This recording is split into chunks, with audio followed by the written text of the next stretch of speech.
Barcelona 5, Real Betis 3. I really should be saying Real Betis won. We fell asleep at the end, but still a great performance, especially from the forwards, especially from the team. I think just that the ending of the games have to be way more improved. Why are we conceding 2 more goals in the last like 20 minutes of the game?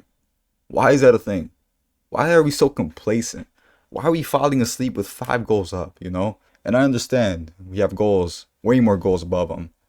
And the thing is, we're wasting our chances to even go more goals up as well.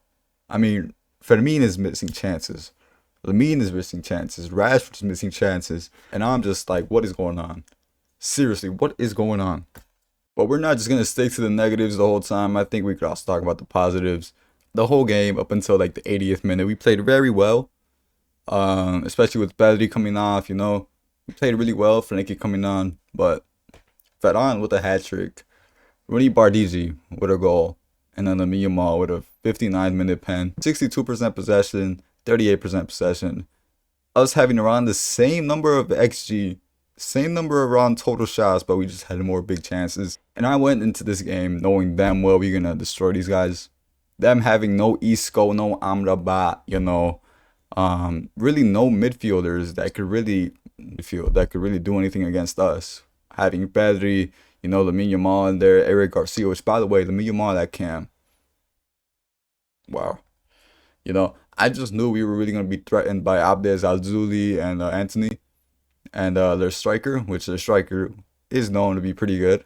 But other than that, I wasn't really worrying about their whole team as in general. I know their keeper was pretty good at Las Palmas, but other than that, just the wingers and the striker were really all that much threatening. And at the end of the game, they really started doing their own thing. I mean, you see Abde got an assist, Anthony with a goal early on in the game, 6th minute, which we recovered from that pretty well off. But FERRAN with a hat-trick, by the way, 9.7. You just never know with this guy sometimes, bro. You really never know. This guy, when he gets these teams that let him have so much space, he feasts, man. I've always said, this is normal. This is normal, real talk, bro. They allowed him so much space, even in the box when there's a ball getting crossed in. I mean, he puts one through the legs of Valle, bro. Valle, so however you say his name. Puts it through his legs. From a cross from Rooney Bardigi, I think. You know? Or Koundé. I think, no, Koundé and Rooney Bardigi had both the same cross to FERRAN. And he ends up reaching 11 La Liga goals with this hat-trick tonight. And 1 more La Liga goal than last season. He has 1 more La Liga goal than last season. It is barely December. He's going to give Mbappe a little bit of a run for the Pichichi, I think. I think Mbappe will have a little bit of time until he starts slowing down, you know, but even still, I think Ferran's going to come in as a close second. I know Lewandowski right now has 8 goals in the whole La Liga season, so FERRAN is currently the number 1 top scorer for Barcelona. I really like FERRAN, dude. I'm not one of his avid haters. I know he's going to miss chances. I know he's going to do this and that. And, you know, you can't always be switching up on him just because, you know, I think FERRAN is basically one of those guys that's going to be inconsistent. And you know he's going to be inconsistent. So there's really no point of getting even mad at him at all. Or if FERRAN played for another club, Barca fans would be demanding we pay 60 mil for him. Genuinely one of the most productive strikers in Europe right now. 11 goals, 1 assist, and 14 matches, 11 started. But really, the other 2 I have to really talk about from this game is Lamine Yamal and Rooney Bardigi. Rooney Bardigi playing at right wing. I don't know why FOTMob has it that Rooney Bardigi was playing at cam, but Lamine playing at cam, Rooney Bardigi at right wing. This is just amazing, bro. This is just amazing. I think that Flick has really found his new weapon. Rooney Bardigi and Lamine Yamal were connecting very well. Hella well, crazily well on that right side. These guys couldn't defend him. Lamine Yamal, Rooney Bardigi, which by the way, Rooney Bardigi gets an assist for FERRAN, crosses it in for him. That's where he nutmegs Valles. You saw some of these connections that Lamine Yamal and Rooney Bardigi were doing. It was like if they've been playing together all season long. Every game. You know, it just looked amazing. And I think that we need to see that more, especially with Rafinha on the left. That would be crazy. You have these guys as a threat together, you know, connecting. And then you have Rafinha there as well. Being able to be that guy, to be in there, to be able to be in there as well, you know, make that off the ball threat. But Rashford just wasn't too contributing this game. He had his shots, he had this and that, but he'd get past the player and they would just take the ball off. And that was pretty much the story of how he played. Um, so I feel like if Rafinha played this game, which I think he deserves some rest, I think that's what Flick said. So that's why he wasn't played. But I think if we had another player like Rafinha right here, we score way more goals against Real Betis. And from now on, I really want to see this from now on more. Ferran, Rooney Bardi on the right wing, Lamine Yamal on the cam, and then Rafinha on the left side. I think that's just constant threat to a team. If we have those four available for my forward line, I want to see that. I really do. And then you have someone like Pedri and Frankie de Jong right there. I think that's my dream lineup. I think that's quite literally my dream lineup.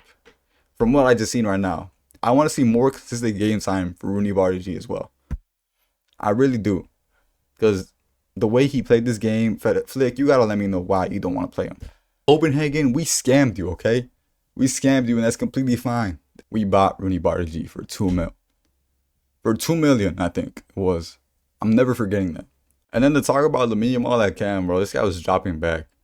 Dropping back, dude. Dropping back, starting the counterattacks, which defensively was so much better than whatever Olmo and Fermin do for us. Way better than Olmo. Way better. I think it's an upgrade on Fermin, but even then, dude, I don't think Fermin does that level of defending. I don't think so, bro. I think Fermin is more of a tenacity type of dude. But Lamine, bro, this game is so much better. The pressing, him being able to not have two guys marking him at all times, not being at the same position, not getting the ball at the same spot every single time. I think this is different. I think this is a huge, big step for Lamine. And there is no reason that he should be playing right back or right winger. You know what I mean? Not getting the ball at the same position like we saw at Chelsea, like we've seen in some of these big games. These teams know how to target him. They know how to stop him. So why not make his portfolio as a profile, as a player, way better by not allowing teams to know where he's going to be on the pitch? You can't just, have him play against a left back and then, have this midfielder go out and help him, have the winger drop back to go, That's just so, predictable. That's just so, why are we doing that? We have a player of Lamine Yamal's caliber to be the best player in the world, which, But I'm happy that Flick is finally trying things. I'm happy that Flick is finally doing something to try to fix whatever's been going on with Lamine. Because I'm tired of this locked up gimmick. I'm tired of all of that, bro. I think there's way more threat when you don't know where Lamine's going to play. When he's constantly changing positions around the field. Everything I saw from Lamine tonight was good. The most important part was his defensive contribution. He was amazing. Rooney and Lamine Yamal celebrating together.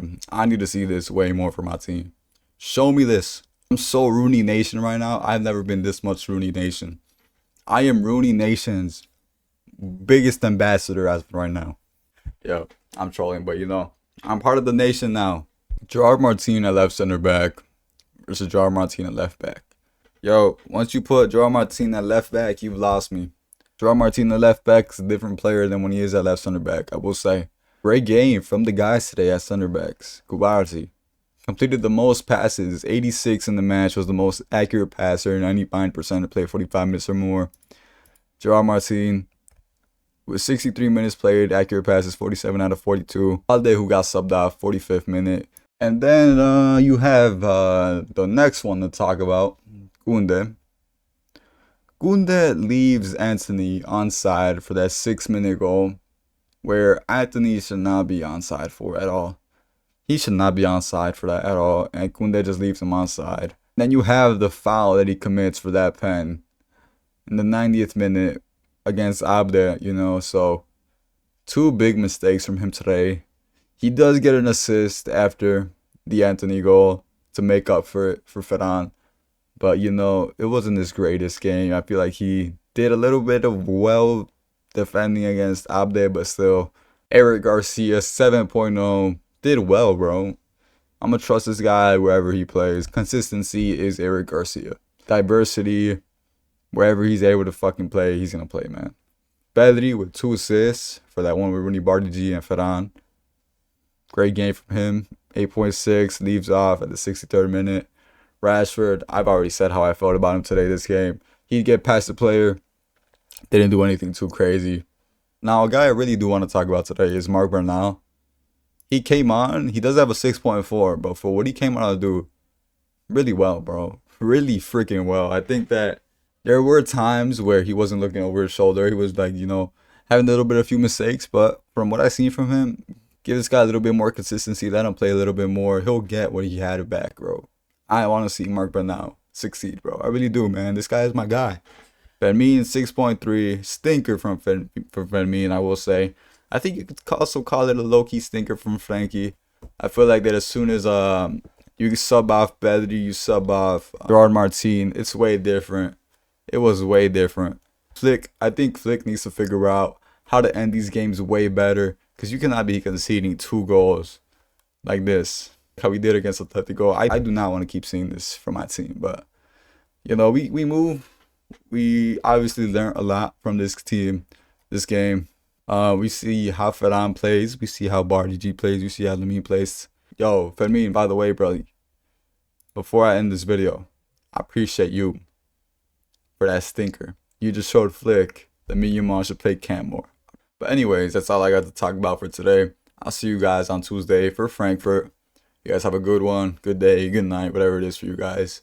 Visca Barça, Visca Catalunya. I'll see y'all. Also, join the Discord. It's going to be in the link in the description or in my bio, whatever you want to do. Follow my socials. Bang, link in the description. Bang, bang, bang.